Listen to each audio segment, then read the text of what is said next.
Olá, sejam bem-vindos ao canal Palavra aqui da Vida ao Homem. Estamos de volta mais uma vez com a lição da Escola Bíblica Dominical, a lição que será aplicada nas igrejas da Assembleia de Deus, né? Ela pode ser sabatina ou pode ser dominical, depende aí da administração da sua igreja. E a lição de hoje é a lição de número 5, que fala acerca da unidade da raça humana, né? Unidade da raça humana. Bom, o nosso textuário, ele diz assim: não temos nós todos um mesmo Pai? Não nos criou um mesmo Deus? Por que seremos desleais uns para com os outros, profanando o concerto de nossos pais? Malaquias 2:10. Veja, não somos todos vindos de um mesmo Pai, não somos todos filhos de um mesmo Deus. Porque há então entre nós tanta discórdia, tanta falsidade, tanta inveja, tanta lascívia, tanta enganação, tanta leviandade? Por quê? Se todos procedem do mesmo Deus, procedem do mesmo Pai comum. A verdade prática diz assim: apesar das muitas línguas, povos e nações, toda a humanidade provém de um único casal, Adão e Eva. Nesse sentido, somos todos irmãos, compartilhamos a mesma árvore genealógica, compartilhamos os mesmos antepassados, compartilhamos a mesma origem. É possível traçar geneticamente da atualidade, voltando no tempo, a um único casal, a um único progenitor que deu origem a todos os outros seres humanos, né? A leitura bíblica em classe se encontra no livro de Atos, no capítulo de número 17, versículos do 22 ao 28. Diz assim: e estando Paulo no meio do aerópago, disse: varões atenienses, em tudo vos vejo um tanto supersticiosos, porque passando eu e vendo os vossos santuários, achei também um altar em que estava escrito: ao Deus desconhecido. Esse, pois, que vós honrais, não conhecendo, é o que eu vos anuncio: o Deus que fez o mundo e tudo que nele há, sendo o Senhor do céu e da terra, não habita em templos feitos por mãos de homens, nem tampouco é servido por mãos de homens, como que necessitando de alguma coisa, pois ele mesmo é quem dá a todos a vida, a respiração e todas as coisas. E de um só fez toda a geração dos homens para habitar sobre toda a face da terra, determinando os tempos já dantes ordenados e os limites da sua habitação, para que buscassem ao Senhor, se porventura tateando o pudessem achar, ainda que não está longe de cada um de nós, porque nele vivemos e nos movemos e existimos, como também alguns de vossos poetas disseram, pois somos também sua geração. Muito bem. A lição, ela vai falar aqui algumas coisas bem interessantes a respeito da unidade da raça humana, né? E a lição oficial, a palavra oficial vai falar da necessidade, do anseio do homem em busca de Deus, em busca daquilo que é maior do que ele, daquilo que tem, que dá sentido à existência dele. E os atenienses ergueram até um altar ao Deus desconhecido. Eles não sabiam quem era, mas eles queriam adorá-lo, queriam honrá-lo, queriam de alguma forma ou de alguma maneira agraciar esse Deus que eles não conheciam, mas que de alguma forma eles gostariam de estar adorando e exaltando. Muito bem. A lição, irmãos, na introdução, ela vai trazer um tópico que fala a origem da vida do ser humano, né? Quando nós falamos da origem do ser humano, traçando, né, lembrando sempre que eu olho para lá, porque eu tenho aqui o esboçozinho que eu coloco no computador para não perder a linha de raciocínio. Quando a gente fala da origem do ser humano, a gente está falando dentro de um padrão bíblico, dentro da teoria do criacionismo, que Deus criou, que Deus formou, que Deus produziu, e não da teoria do evolucionismo. Então, seguindo a linha do criacionismo, nós temos aí os seguintes versículos. E disse Deus: façamos o homem à nossa imagem, conforme a nossa semelhança, e domine sobre os peixes do mar, e sobre as aves dos céus, e sobre o gado, e sobre toda a terra, e sobre todo o réptil que se move sobre a terra. E criou Deus o homem à sua imagem, imagem de Deus o criou. Homem e mulher os criou. E Deus os abençoou, e Deus lhes disse: frutificai, e multiplicai-vos, e enchei a terra, e sujeitai-a, e dominai-a sobre os peixes do mar, e sobre as aves dos céus, e sobre todo animal que se move sobre a terra. E disse Deus: eis que vos tenho dado toda a erva que dê semente, que está sobre a face de toda a terra, e toda a árvore em que há fruto que dê semente, ser-vos-á para mantimento, e a todo animal da terra, e a toda ave dos céus, e a todo réptil da terra, em que há alma vivente, toda a erva verde será para mantimento, e assim foi. Isso está em Gênesis capítulo 1, versículos de 26 a 30. Ora, veja, Deus criou o homem à sua imagem, conforme a sua semelhança. Quando diz que o homem é imagem e semelhança de Deus, significa dizer que o homem tem atributos divinos, faculdades mentais, faculdades que os distingue dos diversos outros seres vivos que existem na Terra. Então o homem ele tem atributos morais, ele tem capacidade intelectual, ele tem consciência. O homem é o único ser vivente pensante que tem consciência de existência, consciência do meio que vive, consciência do mundo em que habita e consciência de que tudo está em suas mãos e que foi entregue a ele. Isso é ser imagem e semelhança de Deus. Não é a questão física, não é essa a questão que o texto está dizendo. Ele está falando acerca dos atributos, das faculdades intelectuais que fazem do homem um ser único na criação de Deus. E aí nós vamos ter o versículo subsequente que vai dizer o seguinte: e formou o Senhor Deus o homem do pó da terra, matéria física bruta, e soprou em suas narinas o fôlego de vida, a parte imaterial humana, a parte que não foi produzida da matéria, mas que vem do sopro de Deus, e o homem foi feito alma vivente. Isso está em Gênesis, capítulo de número 2, versículo de número 7. Então veja, a origem do homem é dada, é formatada ou é pautada na criação divina, na escolha de Deus de criar o homem. No segundo tópico da lição, a unidade racial do ser humano, ele vai trazer algumas observações. Então ele vai dizer: e de um só sangue fez toda a geração dos homens para habitar sobre toda a face da terra, determinando os tempos já dantes ordenados e os limites da sua habitação. Então todos provêm de um ponto comum, de um momento comum, de um start inicial, que foi a criação de Adão e Eva. Isso está em Atos 17, 26. Não temos nós todos o mesmo Pai, não nos criou o mesmo Deus? Veja, a mesma origem, a mesma essência, o mesmo processo criativo, o mesmo pontapé inicial de onde provém toda a humanidade. Por que agimos então aleviosamente contra cada um contra o seu irmão? Então veja, se somos todos provenientes de uma mesma origem, de um mesmo lugar, de um mesmo instante no tempo e no espaço, então por que há tanta guerra, tanta falcatrua, tanta enganação, tanta mentira, tanta enrolação? Não deveria haver. Isso está em Malaquias 2:10.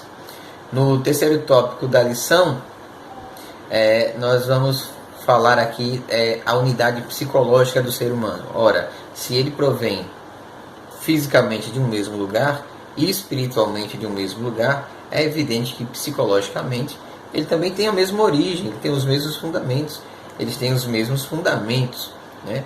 O que vai mudar psicologicamente entre pessoas é a sua personalidade, a sua temperança, a forma como ele foi educado, que vai vai dar grande base para a formação da sua psicologia individual, mas a original provém de um mesmo lugar. Na verdade que não há homem justo sobre a terra que faça o bem e nunca peque. Isso está em Eclesiastes, capítulo 20, capítulo 7, versículo 20. A unidade linguística original da humanidade. Bom, se Deus criou o homem e Deus deu ao homem a capacidade ou o dom da fala, então subentende-se que toda a humanidade, em um momento da história, falava uma única língua. Fato. Inegável. Quando a gente olha, irmãos, para a história da humanidade, nós vamos ver que o ser humano ele possui uma capacidade que nenhum outro animal tem, que é a capacidade de fala. E essa capacidade, irmão, ela é um tema de discussão entre os estudiosos até os dias de hoje. Por quê? Porque não é fácil explicar cientificamente a origem da fala. Porque, por exemplo, existe uma coisa que foi testada ao longo da história, né? Os egípcios fizeram isso, inclusive, que é, se você pegar uma criança, isolá-la do contato humano, ela não aprenderá a falar, nunca jamais. Por quê? Porque a fala é um processo que é influenciado no meio onde a criança se desenvolve. Ela ouve os pais falar, ela interage com os sons e ela vai tentando reproduzir os sons. Há um período em que a criança vive na sua vida que é chamada de o período da lalação, que normalmente é entre os 4, 5, acho que até os 6 meses por ali. É o período chamado lalação. É o momento em que a criança começa a desenvolver, juntamente com os sons, a capacidade de ouvir e tentar reproduzir. Se a criança perde esse período chamado período de lalação, ela não consegue mais desenvolver a fala. Então, crianças que foram criadas na selva por animais, há relatos. Essas crianças, elas não aprenderam a falar, elas perderam esse período da lalação. Então, o que isso prova, irmão? Isso prova que quando Deus fez Adão e Eva e os dotou do dom da fala, isso foi um processo divino, foi uma ação de Deus. Então, a partir dali, o homem ele aprendeu a falar, ele sabia expressar, e as gerações que vão nascer subsequentes vão aprender a falar ouvindo os pais falarem. Então, é por isso que existe o dom da fala. Ele não surgiu do nada, do acaso. Ele foi uma ação potente e poderosa da mão de Deus. Então, existe um período da lalação. Veja, irmão, que vai dizer o seguinte: e ouviram a voz do Senhor Deus, que passeava no jardim pela viração do dia. Ouviram, escutaram, entenderam, compreenderam. Ou seja, Deus falava a língua do homem e o homem falava a língua de Deus. Fato. Porém, Adão e Eva se esconderam da presença do Senhor entre as árvores. Isso está em Gênesis 3:8. Observe, irmãos, que esse talento que a gente tem da fala é dado exclusivamente por Deus. Ninguém que for criado isoladamente aprenderá a falar absolutamente nada.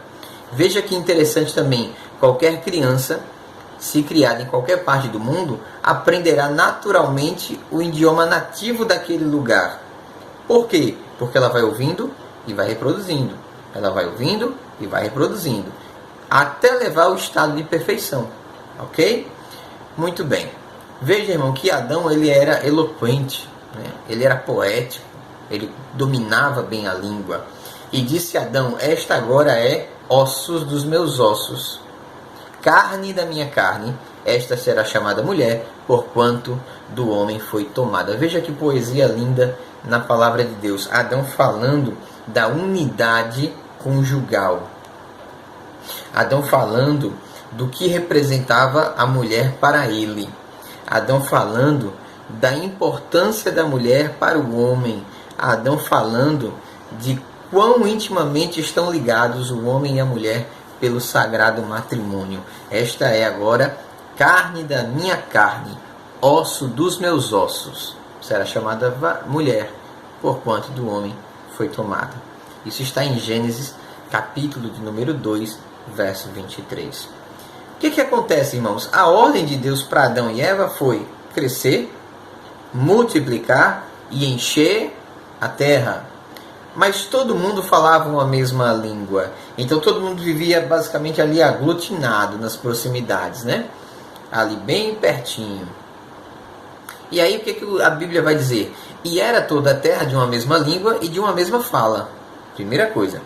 Segunda coisa que ele vai dizer. E aconteceu que, partindo eles do Oriente, acharam um vale na terra de Sinar e habitaram ali. E disseram uns para os outros: Eia, façamos tijolos e queimemo-los bem. E foi-lhes o tijolo por pedra e o betume por cal. E aí o que eles vão começar a fazer? Isso está em Gênesis capítulo 11, versículos de 1 a 3. Eles vão começar a construir uma torre chamada Torre de Babel. E quando Deus ele vê aquilo, ele percebe que o intuito do homem é ficar ali. Mas a ordem era crescer, multiplicar e encher toda a terra. Toda a terra. Então, o que Deus vai fazer? Eia, desçamos e confundamos ali a sua língua, para que não entenda um a língua do outro. Então Deus dá ao homem a capacidade da fala, o dom da fala, e depois Deus dá à humanidade a diversificação linguística. Gênesis 11, 7. Então cada um vai começar a falar em uma língua, não se entendem, as pessoas que conseguem falar a mesma língua vão se aglutinar e vão se dispersar. Então veja que Deus teve que intervir para que a humanidade se espalhasse, né, por sobre a terra, e ali fosse possível começar a cumprir-se aquilo que Deus havia pedido a Adão e Eva, que ele multiplicasse e enchesse. Então não foi na forma do amor, digamos assim, mas foi na forma da ação direta de Deus. Se não querem ir de bom grado, então eu vou confundir a língua de todo mundo. Vai ter agora mais de um idioma, vai ter mais de uma língua, ninguém vai conseguir entender ninguém, se separam, se espalham, cada um vai procurar um lugar, e aí vai começar a se criar os povos sobre a terra. Então veja a importância da variedade de línguas, do dom linguístico, da capacidade de fala que Deus deu ao seu filho Adão. Muito bem. Em Cristo, irmãos, terceiro tópico da lição, em Cristo todos somos um. Em Cristo há unidade. Em Cristo há singularidade. Em Cristo há harmonia. Em Cristo não somos muitos, somos um. Unidade. A Bíblia vai dizer, irmãos, que através de um homem entrou o pecado no mundo. Quem foi este homem? Este homem foi o pai Adão.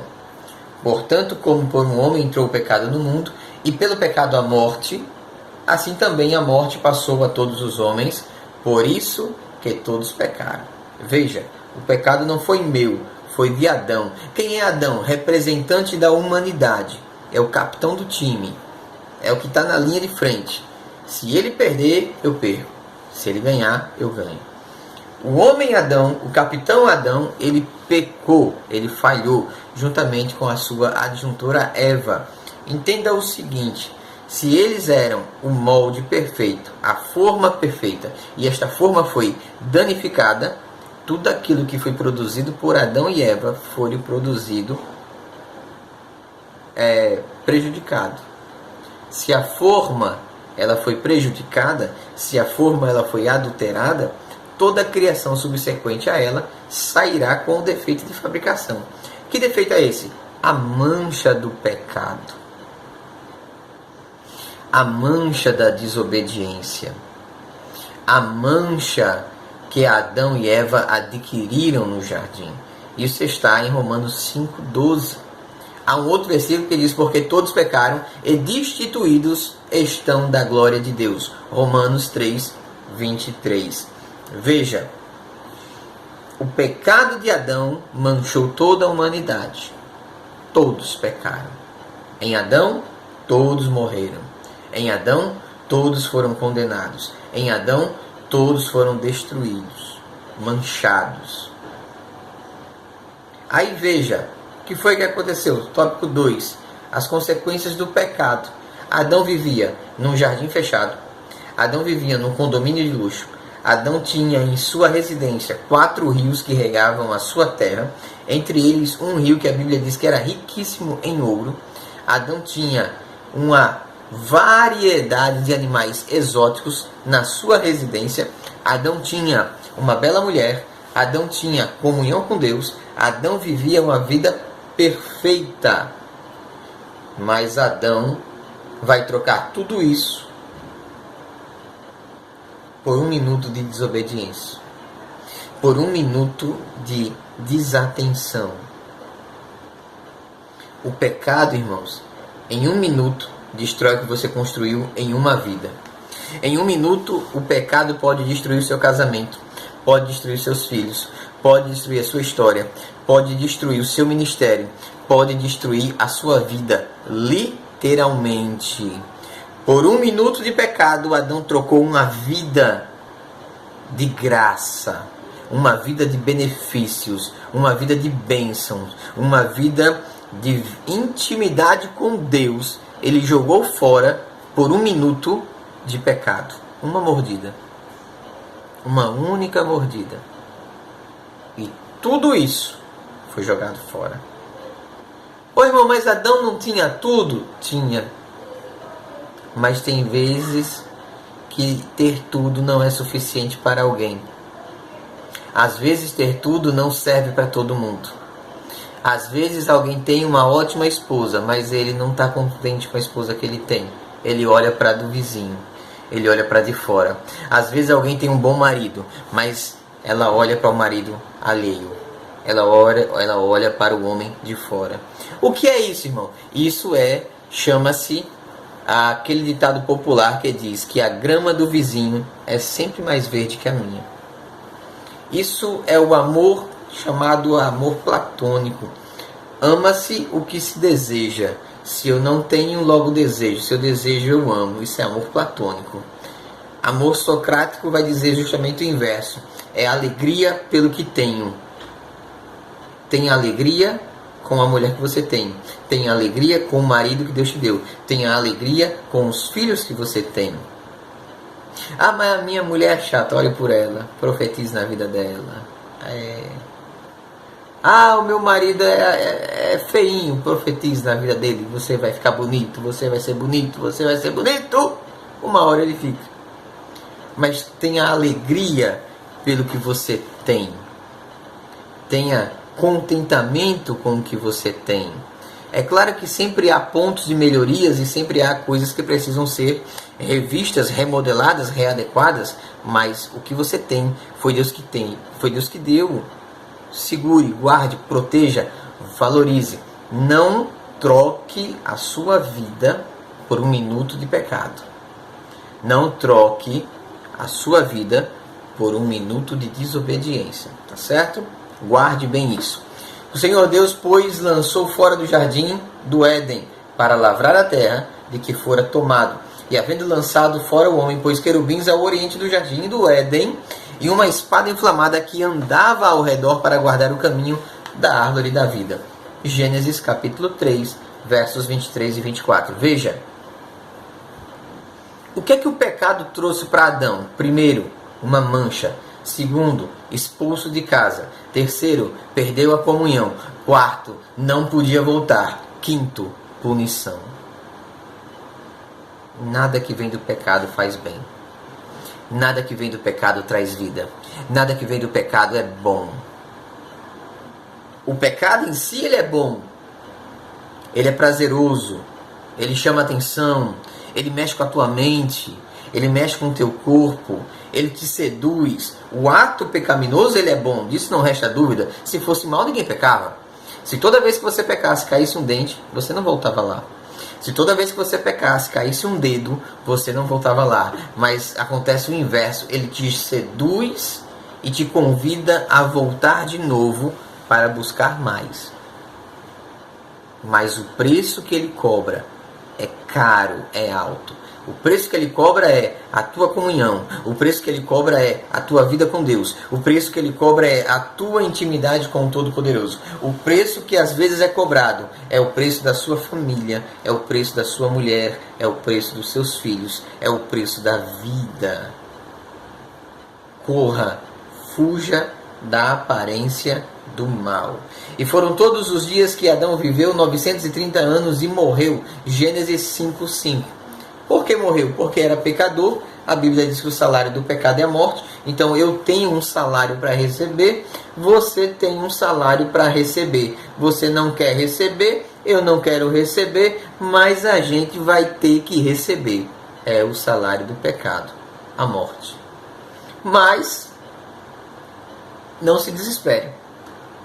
Não se desespere. Por quê? Porque o próximo tópico vai dizer: em Cristo, o segundo Adão, todos podemos ser salvos. Assim está também escrito: o primeiro Adão foi feito alma vivente, o último Adão, espírito vivificante. Cristo disse: aquele que crê em mim, ainda que esteja morto, viverá. Aquele que crê em mim, ainda que morra, ele se levantará, ressurgirá, ressuscitará. Por quê? Porque eu sou vida, eu sou espírito revivificante. Enquanto a humanidade morreu em Cristo, em mim ela foi revivificada, ela foi libertada, ela foi transformada. Então o mundo me aprisiona no pecado, o pecado me aprisiona na morte, a morte me aprisiona na condenação. Mas quando eu aceito Jesus, quando eu conheço a Cristo, eu ganho vida. E vida com abundância. Não é qualquer vida, não é uma vida meia boca, não é uma vida faz de conta, não é uma vida de momento, é a vida eterna. Quando é que eu ganho isso? Quando eu aceito a Cristo. Cristo é vida, Cristo é luz, Cristo é salvação, Cristo é esperança, Cristo é renovação, Cristo é milagre para minha e para sua vida. 1 Coríntios capítulo 15, verso 45 vai dizer: mas não é assim o dom gratuito como a ofensa. Porque se pela ofensa de um morreram muitos, muito mais a graça de Deus e o dom pela graça que é de um só homem, Jesus Cristo, abundou sobre muitos. Romanos 5,15. Veja, por um homem todos morreram, mas por Cristo todos serão revivificados. Na sua carne desfez a inimizade, isto é, a lei dos mandamentos que consistia em ordenanças, para criar em si mesmos, dos dois um novo homem, fazendo a paz. A inimizade que foi trazida por Adão por conta do pecado foi aniquilada em Cristo. Cristo é o Cordeiro de Deus. Cristo é o justo Cordeiro, sem mancha, sem mácula, sem pecado, que assumiu a minha culpa. A culpa era minha, a cruz era minha, o pecado era meu, a falha era meu. Eu sou o miserável, eu sou o pecador, eu sou o caído, eu sou o leviano, eu sou o falso, eu sou o pior. Mas em Cristo eu fui absolvido. Em Cristo eu fui liberto. Efésios.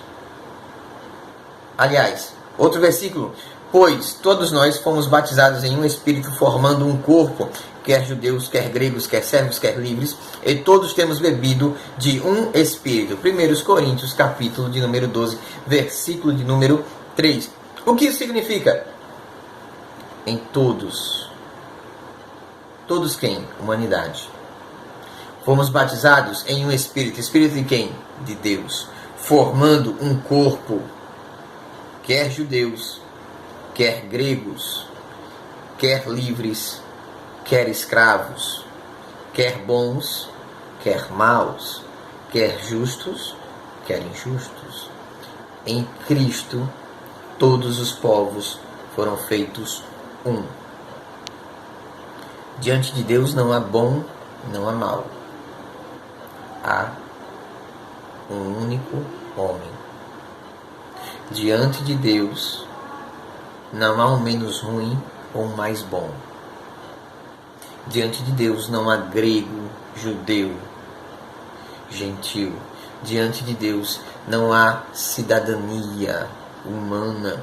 Diante de Deus não há patente. Diante de Deus não há título. Diante de Deus há pessoas, há homens, há mulheres que Ele quer salvar, que Ele quer fazer um só povo, que Ele quer fazer um só corpo, que Ele quer fazer um só rebanho em Cristo. Em Cristo. Essa lição, ela tem como objetivo, louvado seja Deus, vamos aqui frisar, ela tem como objetivo, lição de número 5, o seguinte: a unidade da raça humana. Eu não sou melhor que ninguém, eu não sou superior a ninguém, eu não sou o mais bonito, eu não sou o mais inteligente, eu sou igual. Eu estou no mesmo nível.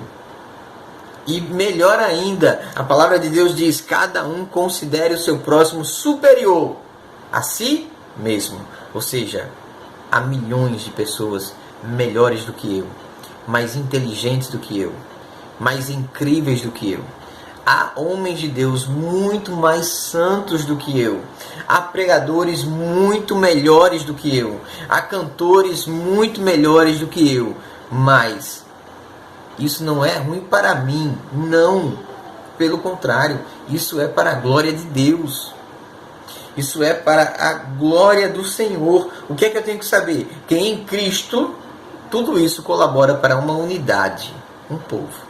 E cada um sirva a Deus de acordo com aquilo que Deus lhe deu, lhe concedeu. Se você ainda não é inscrito, gente, pelo amor de Deus, não perde tempo. Se inscreve, clica no botão inscrever-se, ativa o sininho para receber a notificação e manda esse vídeo. Se você é professor de escola bíblica dominical, manda para os companheiros, manda para os alunos, manda para os colegas, manda para as igrejas que você conhece. Por que, irmãos? Por que isso? Porque a gente está divulgando a palavra de Deus. A gente está crescendo na graça e no conhecimento. E para isso, eu conto com você. Que Deus te abençoe hoje, amanhã e sempre. Até mais.